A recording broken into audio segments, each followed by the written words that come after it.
समुद्रो पृथ्वी पवतो अनिलोकी च उपमाय न युज्यन्ते सत्थो वरमुत्तिया सत्थो वरमुत्तिया। बंदे जी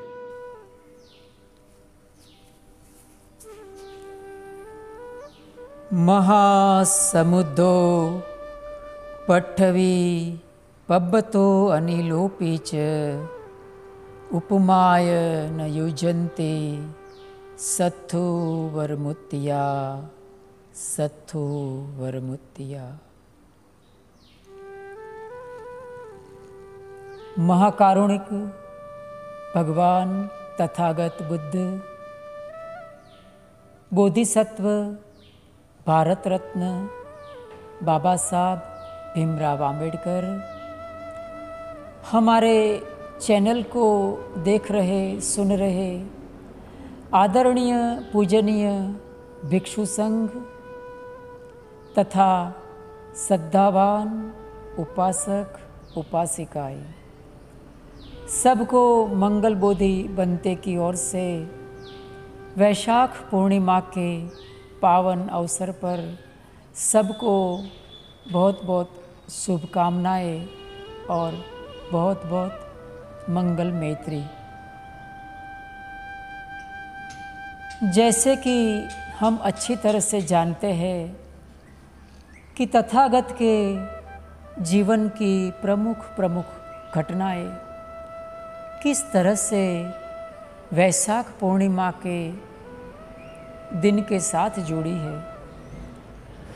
इससे पहले के एक एपिसोड में हमने देखा कि किस तरह से उनका जो जन्म था वो वैशाख पूर्णिमा के दिन एक असाधारण घटनाओं के साथ परिपूर्ण होता है। तो आइए इस वक्तव्य के अंतर्गत हम जानते हैं कि तथागत का जो सम्यक संबुद्धत्व की प्राप्ति किस तरह से वैशाख पूर्णिमा के दिन पर हुई, इस वीडियो के माध्यम से उसको हम जानते हैं।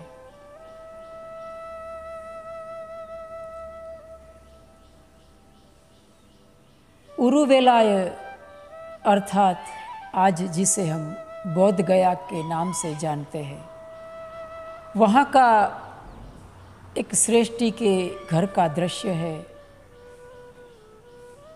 श्रेष्ठी का घर में एक सुजाता नाम की महिला बहुत ही भाव विभोर और बहुत ही श्रद्धा के साथ खीर बना रही है।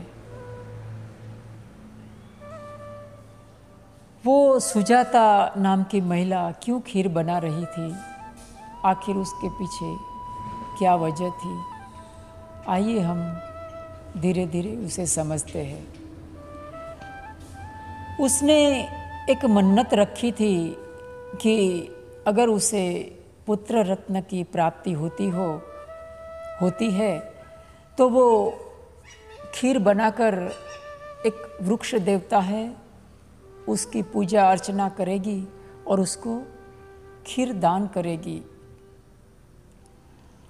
और उस दिन होता है कि उसे पुत्र रत्न की प्राप्ति हुई थी, तो वो जैसे कि उसने मन्नत मानी थी उसके अनुसार वो तत्पर होती है वृक्ष देवता को खीर चढ़ाने के लिए। तो उसने कहते हैं कि बहुत ही श्रद्धा से बहुत ही ताया हुआ दूध इकट्ठा करके वो खीर बनाती है और अपनी एक दासी थी जिसका नाम पूर्णा था। वो उसे कहती है कि तुम तनिक जाओ, जो वृक्ष देवता है, जो वृक्ष है उनके पास जाओ और वहाँ की जगह है उसको थोड़ी साफ सफाई करके आ जाओ ताकि हम वहाँ जाकर खीर चढ़ा सकते हैं। तो जो पूर्णा दासी थी वो उस जगह जाती है वृक्ष देवता के पास, जहाँ वृक्ष होता है वहाँ जाती है तो देखती है और आश्चर्य विभोर हो जाती है, क्योंकि वहाँ बुद्ध स्वयं विराजमान थे और उस पेड़ के नीचे तथागत बुद्ध, अभी उनको बुद्धत्व की प्राप्ति नहीं हुई थी, तो एक बोधिसत्व के रूप में वो पेड़ के नीचे बैठकर ध्यान समाधि भावना कर रहे थे। जैसे ही पूर्णा दासी की नज़र बुद्ध के ऊपर पड़ती है तो वो एकदम आश्चर्यचकित हो जाती है। उसके मन में तरह तरह का विचार पैदा होते हैं कि उनको लगता है कि ये जो वृक्ष देवता साक्षात प्रकट हुए हैं सुजाता माता की खीर ग्रहण करने के लिए, तो वो जमीन को साफ वाफ करना भूल जाती है और वापस भागती हुई सुजाता के पास जाकर उसे कहती है कि मालकिन जी सुनिए, आप उधर आपका खीर ग्रहण करने के लिए स्वयं वृक्ष देवता आकर उपस्थित हुए हैं। ऐसा उनको बड़ा ही बहुत ही उत्तेजित होकर, बहुत ही आनंद विभोर होकर उनको ये समाचार देती है पूर्णा दासी। तो सुजाता ये समाचार पाकर बहुत खुश हो जाती है। वो भी आनंद विभोर होकर वो जो खीर उसने बनाई थी उसको एक सुवर्ण पात्र में लेकर वो भागी वो वहाँ जाती है जहाँ वृक्ष विराजमान था। वहाँ जिस वृक्ष के पास उन्होंने मन्नत मानी थी उस वृक्ष के पास जाती है पूर्णा दासी के पीछे पीछे। तो देखती है कि वो पेड़ के नीचे बुद्ध बैठे हैं, एक महापुरुष बैठे हैं जिसकी चेहरा अभावित है, शांत है और ध्यान मग्न है। जैसे ही सुजाता उनको देखती है उनका चित्त बड़ा ही आनंद विभोर हो जाता है, प्रसन्नता से भर जाता है और वो जाकर बुद्ध के चरणों में गिर पड़ती है और उसकी वंदना करती है और उसको वो खीर लेने के लिए उसको विनती करती है। तो कहते हैं कि बुद्ध ने वो सुजाता ने जो खीर दी उसको 49 कौर में खाया और जो पात्र था सुवर्ण पात्र उसको निरंजना नदी पास में ही थी तो उसमें वो पात्र को बहा दिया। कहते हैं तथागत ने अपने 49 दिनों का उपवास था वो खीर के साथ खत्म किया। हम देखते हैं कि तथागत ने किस तरह से मध्यम मार्ग का अनुसरण किया, किस तरह से उसने मध्यम मार्ग का प्रतिपादन किया। उनकी काया बहुत ही क्रूश हो गई थी, उपवास की वजह से उनकी काया में जान नहीं रही थी। वो उसका उठना बैठना असह्य हो चुका था। कहते हैं कि उनका अगर पेट का चमड़ी पकड़ेंगे तो पीठ का चमड़ी हाथ में आ जाता था, अगर पीठ पर हाथ करेंगे तो पेट की चमड़ी पर उनका स्पर्श होता था। कहते हैं कि उसकी काया इतनी तो क्रूश हो चुकी थी कि शरीर पर के बाल पकड़ते ही उसके बाल झड़ जाते थे और सब बाल उसके गिरने लगे थे। उनकी काया एक नर कंकाल की तरह दिखती थी। ऐसी अवस्था में उन्होंने सुजाता की खीर ग्रहण की और जो सुवर्ण पात्र था उसको निरंजना नदी में, जब भी वो उसका पात्र लेकर निरंजना नदी में वो पात्र को बहाया तो उन्होंने उनके मन में एक संकल्प जागा, एक विचार जागा कि अगर मैं सम्यक संबुद्धत्व की प्राप्ति करने वाला हूँ, मुझे बुद्धत्व की प्राप्ति होगी, मुझे परम ज्ञान उपलब्ध होगा, तो ये जो सुवर्ण पात्र है वो प्रवाह की उल्टी दिशा में बहेगा। तो जैसे ही बोधिसत्व पात्र को निरंजना नदी में फेंकते हैं, वैसे ही वो पात्र निरंजना नदी के प्रवाह के उल्टी दिशा में बहने लगता है। और कहते हैं कि वो निरंजना नदी में एक काल नागराज थे, उनका एक संस्थान था, उनका एक स्थान था, उधर जाकर वो पात्र डूब जाता है। उसको एक गाथा में कहा गया कि परिभुंजित्वा ज मधुपायासम सुवर्णपातिम निरंजरा राय तीरे खिप्पित्वा। अर्थात जो खीर थी उसको ग्रहण करके तथागत ने, बोधिसत्व के रूप में जो तथागत थे, उन्होंने वो पात्र को निरंजना नदी में बहा दिया। और जो पात्र था वो प्रवाह की उल्टी दिशा में बहकर कालराज नाम का एक नाग था, उसका स्थान पर जाकर डूब गया। खीर ग्रहण करके कहते हैं कि तथागत आज जिसे हम बोध गया के नाम से जानते हैं, बोधि वृक्ष के नाम से जानते हैं, तथागत वहाँ जाते हैं बोधि वृक्ष के पास और 3 बार जो बोधि वृक्ष थे उनकी प्रदक्षिणा करते हैं। तिक्खतुम पदिक्षणम कत्वा, अर्थात 3 बार प्रदक्षिणा करते हैं। इतने में कहते हैं कि एक घास बेचने वाला आता है और उसको, भगवान को वो 8 मुट्ठी घास प्रदान करता है, उनको 8 मुट्ठी घास देता है।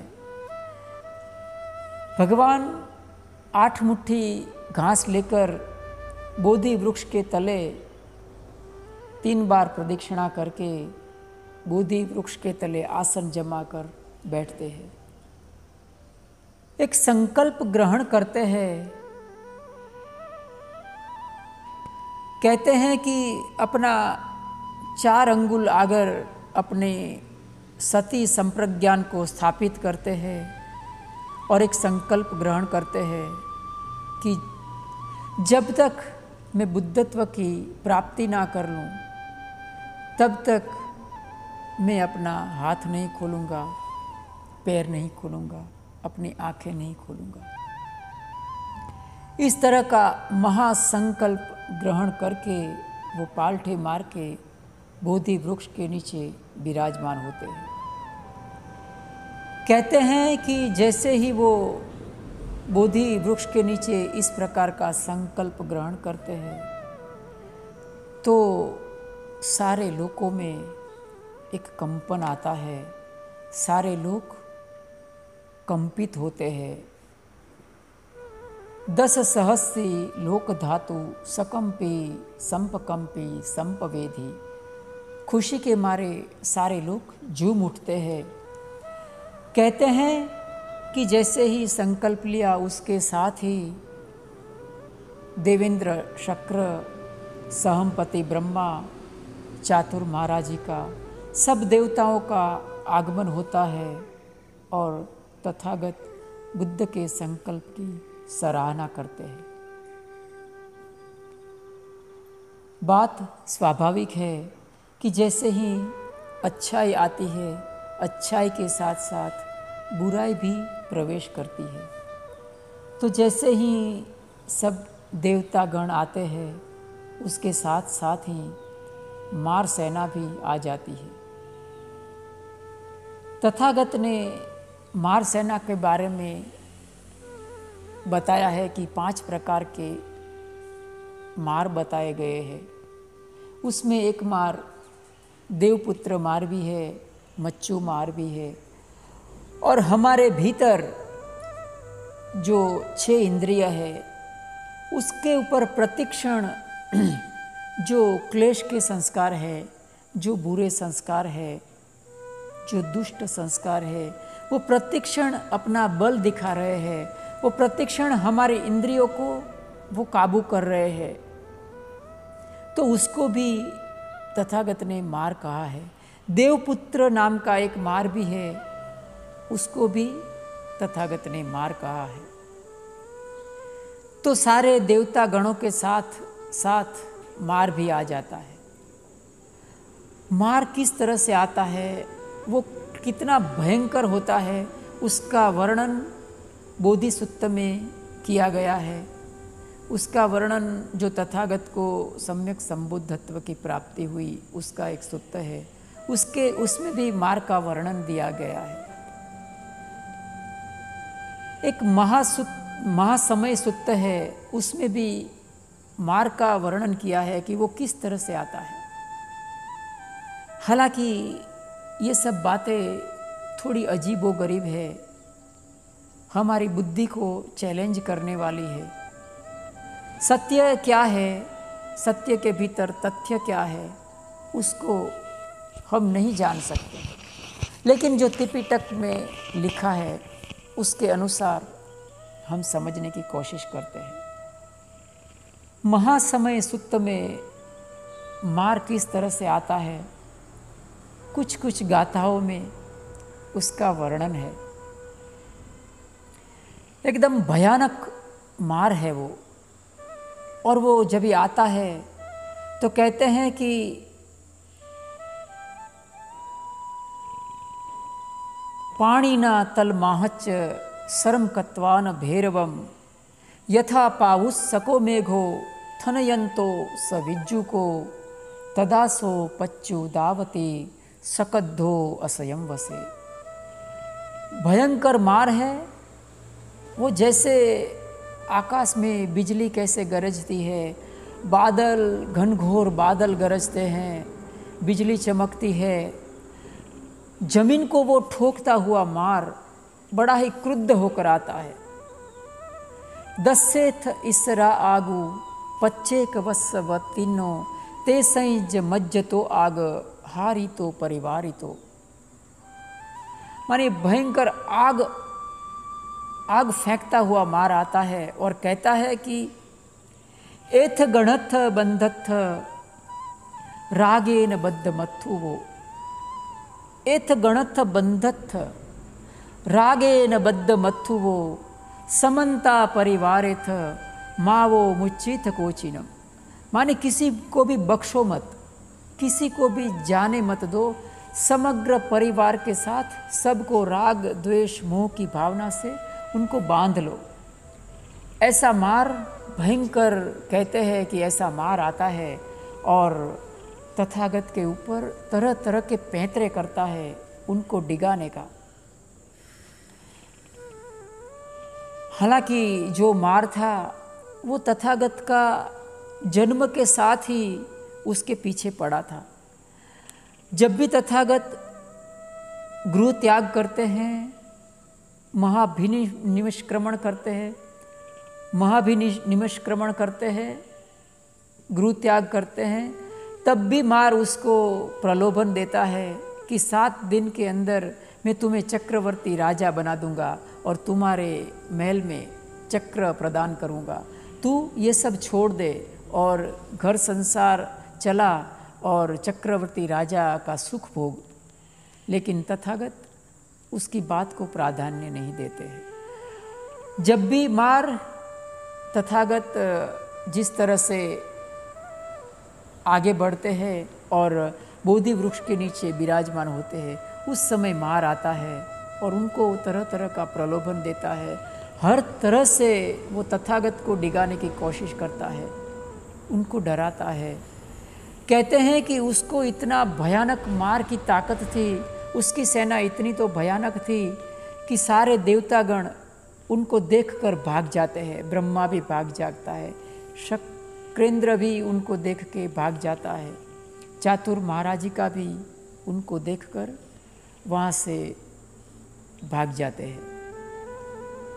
लेकिन कहते हैं कि जो मार था वो तथागत के चीवर के कोने को भी वो विचलित नहीं कर पाया। तो कहते हैं कि आखिर में मार सेना वो बिल्कुल निहत्थी हो जाती है, हेल्पलेस हो जाती है मार सेना। तो तथागत को कहती है, उनके साथ वार्तालाप करता है कि तुम्हारे पास क्या सबूत है कि तुम बुद्धत्व को प्राप्ति करने वाले हो? ऐसा कौन साक्षी है तुम्हारा बुद्धत्व का? तुम्हें जो पुण्य पारमी अर्जित की है उसका कौन साक्षी है? तो कहते हैं कि तथागत अपना दायां हाथ अपने चीवर में से निकालते हैं और भूमि को स्पर्श करते हैं। जैसे ही बुद्ध ने भूमि को स्पर्श किया वैसे ही सारे लोक में कंपन आ गया। एक प्रकार का माने 10 सहस्री लोक धातु संकंपी संपकंपी संपवेदी अपमानोच उड़ारो ओभासो लोके पातुर होसी। अप्रमाण माने अपरिमित प्रकाश सारे लोक में फैल गया जैसे ही बुद्ध ने अपना दायां हाथ जमीन पर रखा। तो ये देख के जो मार सेना थी वो उधर से डर के मारी भाग जाती है, तिरोहित हो जाती है। और कहते हैं कि तथागत है वो प्रथम याम में उनके अंदर प्रथम याम में वो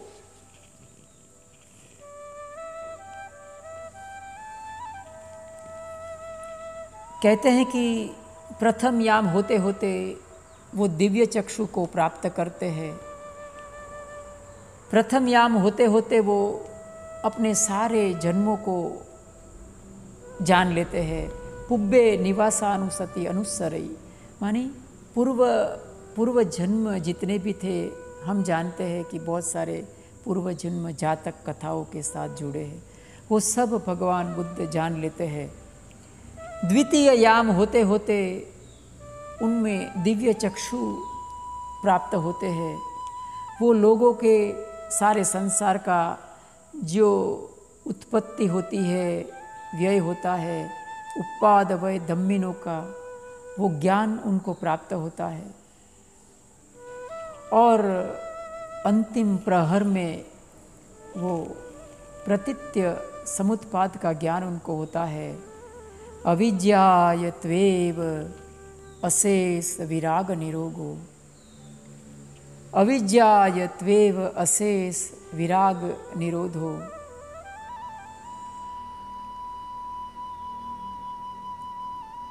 अविद्यायत्वेव अशेष विराग निरोधा संखार निरोधो, संखार निरोधा विज्ञान निरोधो, विज्ञान निरोधा नाम रूप निरोधो, नाम रूप निरोधा।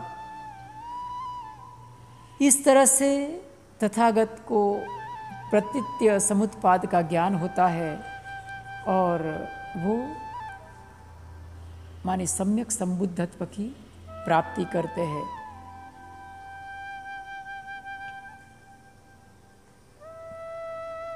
बाहु सहस्रमभिनिम्मित सायुधन्तं गिरिमेखलम् उदित घोरससेनमारं दानादिदं विधिना चित्वा मुनिन्दो तं तेजसा भवतु ते जयमङ्गलानि, तं तेजसा भवतु ते जयमङ्गलानि।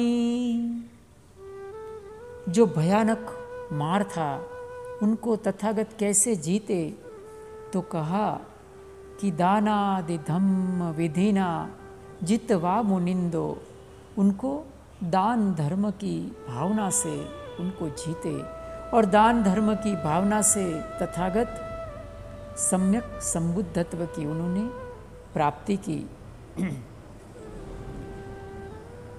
तो आज के पावन अवसर पर, वैशाख पूर्णिमा के पावन अवसर पर हमने जाना कि किस तरह से तथागत ने सम्यक संबुद्धत्व की प्राप्ति की।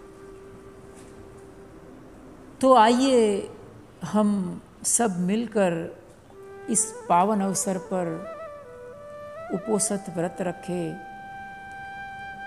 ध्यान भावना मित्ता भावना में पसार होते हम स्वयं का और धम्म का कल्याण साधे। तो आज के दिन बस इतना ही। सबका मंगल हो, सब सुखी हो, सबका जीवन खुशहाली से भरे। मंगल बोधि बनते की ओर से सबको बहुत बहुत मंगल बेत्री और साधुवाद। साधु साधु साधु।